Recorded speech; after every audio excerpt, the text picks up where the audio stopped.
صبح شام صرف ایک مرتبہ پڑھ لیں، گھر والے بڑے خوش حال رہیں گے۔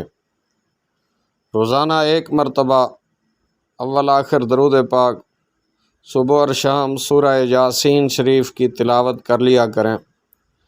انشاءاللہ العزیز تمام آفات سے حفاظت رہے گی اور فراخی رزق ہوگی، ہر کام بخیر و خوبی پورا ہوگا، تمام لوگ اہل خانہ خوشحال رہیں گے اور کوئی بھی شخص آپ کو نقصان نہیں پہنچا سکے گا۔ اگر کوئی نقصان پہنچانا چاہے گا تو خود نقصان کا شکار ہوگا۔ اور بزرگان دین اور محدثین کرام نے یہ بھی لکھا ہے کہ جو دعا مانگیں گے انشاءاللہ تعالی اس سورت کی برکت سے آپ کی ہر جائز دعا قبول ہوگی۔